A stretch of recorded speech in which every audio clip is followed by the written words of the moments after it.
My boyfriend is my divorce lawyer. I never thought it would end like this. But then again, I never thought it would end at all.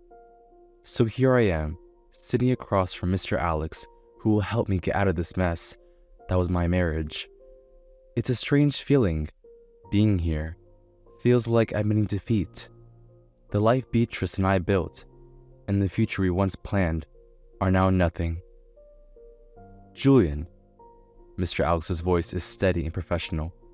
Let's talk about what you want out of this divorce. What do I want? It's a question I've asked myself 1,000 times. Me and Beatrice, my soon-to-be ex-wife, were high school sweethearts. Many envy our relationship as we lasted this long. By spending all that time with her, I never imagined us ending up like this. It all happened so fast. One night, I walked in on her with another man, and by morning, I had divorce papers in my hands, like she'd been waiting for that moment for years. I thought I could forgive her and that we could work through it. But she didn't even give me a chance. You're better off without her, my friends would say, but they didn't understand. How could they? Beatrice was the love of my life, or at least she used to be. I didn't want to believe it. I didn't want to lose her. Even then, as I stared at those papers, all I could think was, why would I sign this? I love her. We can fix this, can't we? But then, as we talked recently, she looked at me with disgust and said, sign the damn papers already and take your money. Isn't that all you want? Is that really what you think of me? I finally managed to ask, my voice barely more than a whisper. That I'm just after your money? She didn't even flinch. What else is there? This marriage has been over for a long time, Julian. You just couldn't see it. I stood there, speechless. The woman I thought I knew was turning into someone I couldn't recognize. Was this really how she saw me? After everything we've been through, I didn't know that's how low she thought of me. I'm not after her money, but even after what she did to me, there's a big part of me that still wants to stay with her. That's how stupid I am. I don't want your money, B. I just want... I trailed off, unable to finish. What did I want? Her love, her respect? All of it seems so out of reach now. She rolled her eyes and turned away. Stay here for the courtroom, Julian. I'm done pretending we're something we're not. I didn't want this. I didn't want to let go. But what choice did I have? She had made up her mind, and there was no going back. That's when I knew I needed someone to guide me out of this nightmare. So, I met with Mr. Alex, a lawyer my friend recommended. I just want it over with, I finally said, my voice raw. I want out. Mr. Alex nods, scribbling notes on his laptop.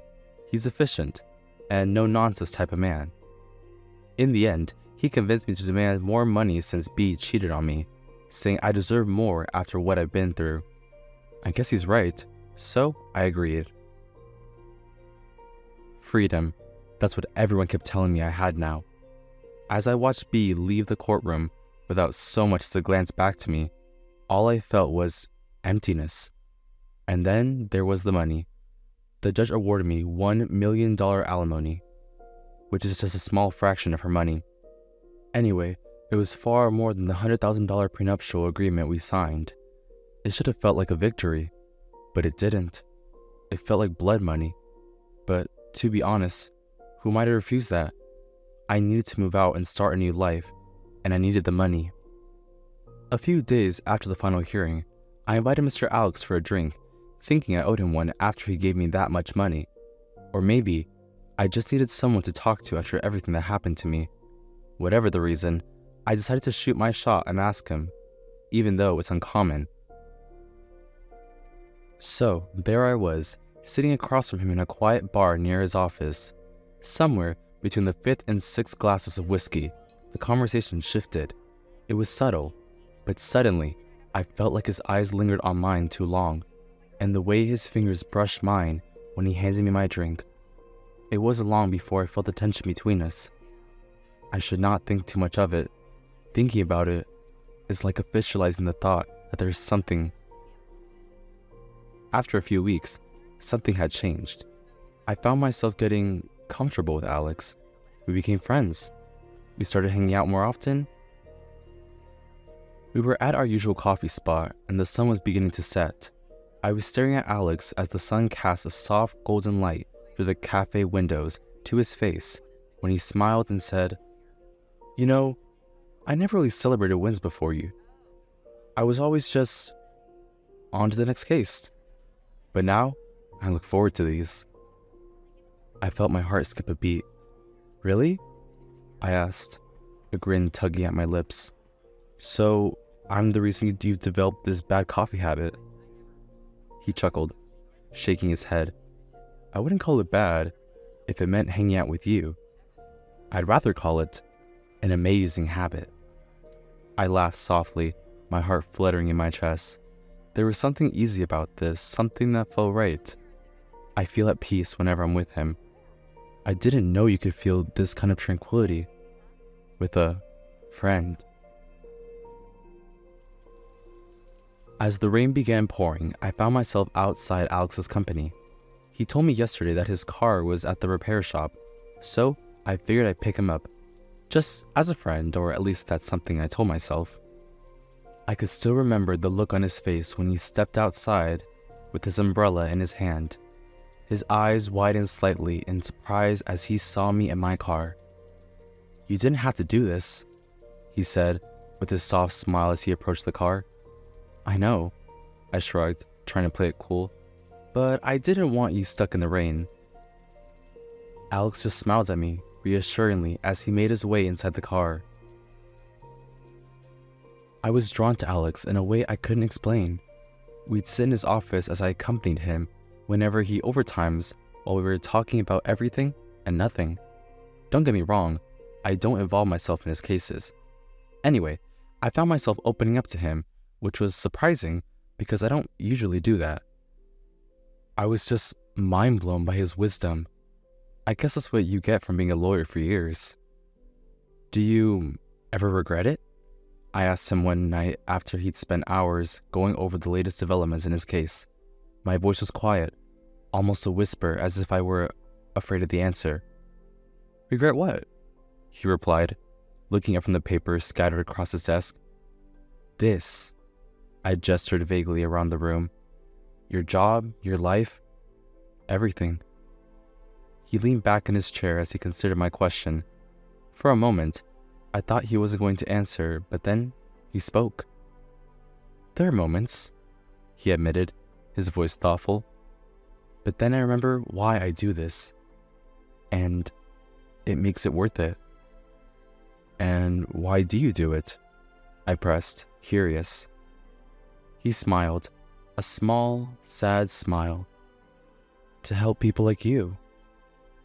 His words hit me harder than I expected, and all of a sudden, tears were falling down my cheeks, so I looked away. I looked away to hide my emotions, but I just couldn't. "I'm sorry," I murmured, wiping my eyes. "Don't be," he said gently, reaching out to take my hand.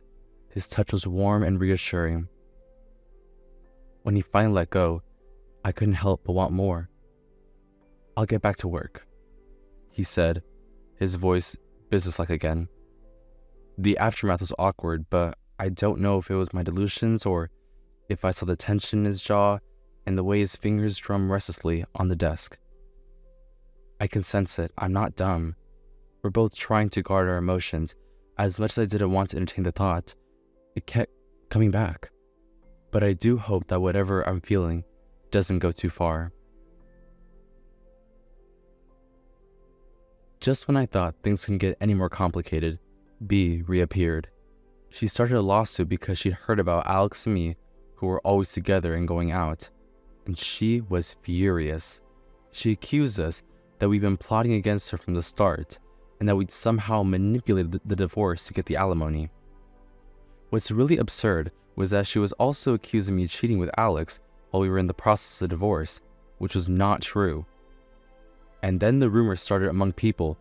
I don't know how they got out, but suddenly, everyone seemed to know. Well, it was probably Bea and her lawyer. Now, they're trying to use that rumor to get back the alimony I got. It was a nightmare, and I could see the toll it was taking on Alex. His colleagues were not questioning his ethics and his ability to handle the case, and it was all my fault. The pressure was getting to both of us, and it started to show in how we talked, or more accurately, didn't talk. I tried calling him. No answer. Again, I texted, "Can we talk? I just need to see you." But nada. So I went to his office. "So, you're just going to ignore me now?" I asked, trying to calm myself. He sighed, still not looking up. "I'm not ignoring you, Julian. I'm just trying to deal with everything, with your case." "Julian," he started, leaning back in his chair. "Maybe it's best if we keep some distance for now. I can't have people talking." I blinked, not sure I heard him right. "What do you mean? So you're saying I'm ruining your reputation?" He abruptly stood up, pacing the room. "That's not what I meant. But you know how it looks. Us being closed, especially now. People are starting to question whether I can handle this case objectively. My colleagues are..." "Colleagues? You mean the ones spreading rumors?" I interrupted as I felt my face turning red. "This is different, Julian. They're questioning my ethics now, my ability to do my job. Do you understand what that means for me, for my career?" "So what? You want me to stay away? You're still my lawyer. But just not... what, my friend?" My voice cracked at the last word. He didn't respond right away, just turned away from me, staring out the window. "I can't be that close to you right now, Julian." Not like Before he could finish what he was saying, I already left. After an exhausting day proving that I didn't cheat to be just his lawyer, who had all but ripped me apart, I couldn't take it anymore. I stormed into Alex's apartment, ready to call it quits, to be done with it. I didn't even need the money. The moment our eyes met, I knew I was about to break. "I can't do this anymore, Alex," I said as my voice cracked with exhaustion and frustration. "I don't need the money. I just want it to all stop." I couldn't breathe. I felt like I was suffocating, and I was ready to walk away from everything. But Alex, he wouldn't let me. "You're not giving up," he said with his firm voice, like he was commanding the storm inside me to still. "Not now, not after everything." I blinked, and then I felt tears on my cheeks. My hands trembled as I wiped them away, but they kept falling harder and faster. I was miserable, and I hated that he was seeing me like this. So weak, so broken, but his eyes never judged. "Julian," he said, his voice softening but still firm. "I'm sorry for trying to distance us. We're in this together. I'm not going to let her win. We didn't do anything wrong. They were all just accusations. There's no proof, no anything. And after what she did to you, you're not going to let her beat you down either." His words brought me back to reality, and before I even knew what I was doing, I was already kissing him. I don't know what happened. My body just acted on its own. The kiss was hard and desperate, like I was drowning, and he was the only thing keeping me afloat. For a moment, he kissed me back just as fiercely, and I felt something inside me shift like a piece of the puzzle, finally falling into place. But then he pulled back, his breathing ragged, his eyes wide, full of emotions I couldn't quite read. "Julian, we can't," he started, but I cut him off with another kiss, this one softer, more pleading. "Please," I whispered against his lips. "I need this. I need you." He hesitated for a split second, and then he was kissing me again. All hesitation gone, we stumbled towards the couch, tearing each other's clothes, the need to feel to connect, overwhelming everything else. The next morning hit really hard. The guilt was immediate. What had we done? What had I done? Did I really do it with the man? Also, I was still his client. And was he still my lawyer? For God's sake, I couldn't help but get disgusted with myself. I couldn't explain what happened that night or why I did it. Last time I checked, I was attracted to women. Yet here I was doing the deed with a man. Maybe it was the comfort he gave me, the support. I don't know anymore. I refused to stay with the guilt. All I wanted now was to rest, so I slept again. When I woke up, breakfast was already prepared. Alex's eyes were distant and troubled as he sipped his coffee, staring at his window. He was quiet and lost in his thoughts. "I'm sorry. Are you okay?" I asked, trying to break the tension. "I shouldn't have." "Don't." He cut me off. "Don't apologize. We both wanted it." "But that doesn't make it right," I argued, as my voice trembled. I don't want to ruin everything, Alex." He sighed, running a hand through his hair. "I know. We need to figure this out, Julian. We can't let this, whatever this is, get in the way of your case. And this is also new for me. I mean, I've never been with someone like this before. I've never been with a man." I finished for him. "Is that what you're trying to say?"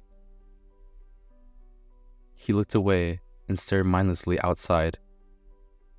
"Yeah, I don't know what this means for me, for us. I've always been attracted to women, but this..." He paused as he searched for the right words. "This feels different. It feels weird, but at the same time, nice. I didn't expect to feel this way." What he said hurt me, but I understood his hesitation and his doubts, but it didn't make them any easier to hear. I mean, we both feel the same way, right? We were both straight before last night. But we did what we did with consent. I wanted to tell him it didn't matter, that what we had was real. The doubt in his voice made it hard to believe in us. "I get it," I finally said, trying to keep my voice steady. "This is all new. We're both figuring things out, but I care about you, Alex. I really do. And I'm not going anywhere." He turned back to me, his eyes searching mine. "I care about you too, Julian. I just need time to sort through this. I need to understand what this means for me, for us." I nodded, even though I knew after this, everything would change. "Take all the time you need," I'd said softly. "I'm here." And then I left. How could we just pretend nothing happened? How could we go back to being just lawyers and clients when every time I looked at him, all I wanted was to feel his arms around me, again? It all felt wrong, but also felt good. Days passed by, and we were able to prove in court that we were not in a relationship. B needed to pay settlement fees after everything she put me through. It was nice proving yourself innocent, but not until you realize that also meant saying goodbye to Alex. "It was nice working with you," Alex said as he passed me by. "I hope you get the best things in life. You deserved it." "So what are you saying?" I asked, my voice barely a whisper. I couldn't let him walk away like this, not when I hadn't said everything I needed to say. What if you're the best thing in my life? "I'm saying we need to stop whatever this is," he said, without looking at me. "We need to end this before it destroys us both." He didn't look at me, but I could see the struggle in his eyes. "Julian," he began, his voice softer now but still firm. "We need to stop." I swallowed the lump forming in my throat. "Stop what?"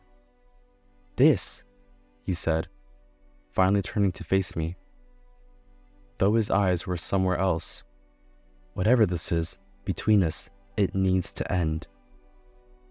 "It doesn't have to be this way," I argued, as I tried to stop my tears from falling.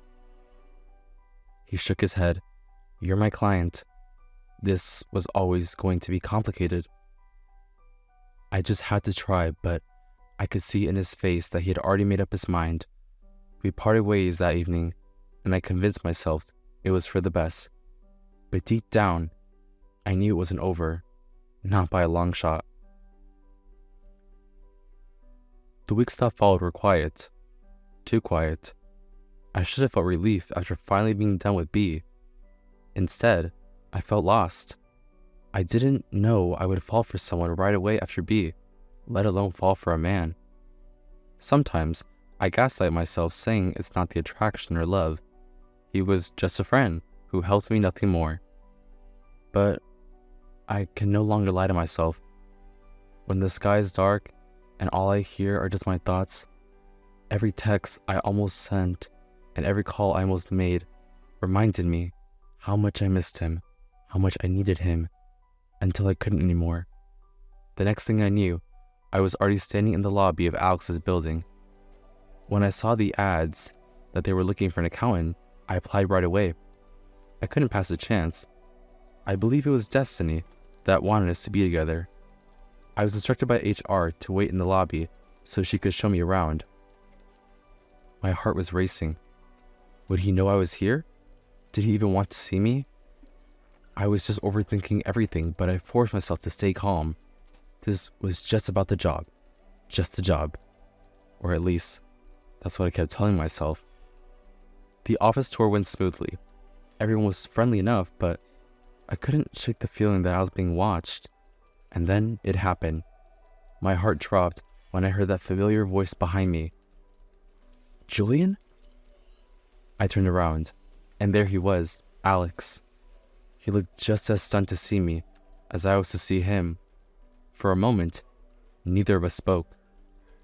I didn't know you were applying here, Alex said, recovering his composure faster than I did. I mean, how could he? We don't even talk anymore. Yeah, I saw the opening for an accountant and, well, here I am, I said, and laughed awkwardly to ease the tension. Well, welcome to the company. We're glad to have you. He smiled lightly and then went back to his office. Seeing and hearing him was hard, but I smiled through it. Thanks. I'm excited to get started. For a whole week, I focused on onboarding and paperwork, meetings, and learning everything about the company. But no matter how focused I tried to be, I couldn't escape the tension between us. I don't know if I was just the only one feeling it, but it's there. Every time I passed by his office, he was always so composed, always so professional, and it drove me crazy. How could he act like nothing had happened between us, like we hadn't shared those late-night evenings together? The gossip didn't help either. Despite my best efforts to keep everything strictly professional, it didn't take long for the rumors to start. I heard them accusing me of getting the job just because I was the client of Alex, and that we were a thing. I really tried my best to ignore them. I earned my place here. I wasn't going to let anyone make me feel otherwise. I didn't expect for Alex and my relationship to be just like before. It was enough for me that I was seeing him thriving. But one evening, after most of the employees had left, I was alone in the break room, finishing up some last-minute reports as I drank my coffee when the door creaked open and in walked Alex. Working late? He asked with a soft voice. God knows how much I miss hearing that. Yeah, just finishing up. I glanced at him, trying to gauge his mood. He seemed different, less guarded. I could feel my heart racing as he stepped closer. Julian, he started. Before he could finish, I crossed the distance between us and kissed him. For a split second, he froze, but then he kissed me back as his hands gripped the edge of the table behind me as he pulled me closer. It was like everything he had been holding back finally broke free. When we pulled apart, our foreheads pressed together. He whispered, "This is dangerous." I know, I whispered back, but I don't care. I just want you. He sighed, pulling back slightly. We need to figure this out. We can't be doing this. What do you mean? I asked him, looking straight into his eyes. Julian, I really want to be with you, but this, us being together, it's all against the policy. I can't take that risk with my company, he replied, looking down dejectedly. I knew this was coming even before I pulled him for a kiss. Alex owned this company, and he gave it his all. He would never do anything to risk it. But I just couldn't help it. I just knew one thing, and it was that I wanted Alex, and I was willing to do anything for him. What if there's no risk anymore? I whispered softly. What are you talking about? He said, voicing out the confusion clearly written on his face. I'm saying, what if I quit? Then you won't have to worry about the policies anymore. You can't be serious. You can't actually leave the job, he said. I can, and I will if it means that I get to be with you. I replied, cupping his face in my hands. Alex's face shifted into a shy smile as he said, Do you really mean that? You'd leave this job for me? I'd leave anything for you. You were the reason I wanted this job in the first place. Oh my God, Julian, I can't, he tried to say before I cut him off. But there's a condition, I teased, and the look on his face turned to a bit worried. What? As soon as he asked that, I went on one knee and said, Be my boyfriend. Instead of answering me, Alex pulled me up and kissed me. And somewhere in that kiss, I got my answer as Alex whispered, Of course, you silly. Soon after that, I turned in my resignation. Both me and Alex waited till I actually left the company to make it official. People were not very surprised, and there were still a few who were gossiping about us, but Alex didn't let that affect him or his company's reputation. Things only got better from there as soon as me and Alex went on our first official date. We went to the same coffee shop we had spent so many evenings at, celebrating his victories. Only this time, we were there to celebrate our new beginnings. The end. Would you make a sacrifice for love? Thanks for watching. Consider subscribing to become a part of our Rainbow Force and stay wholesome.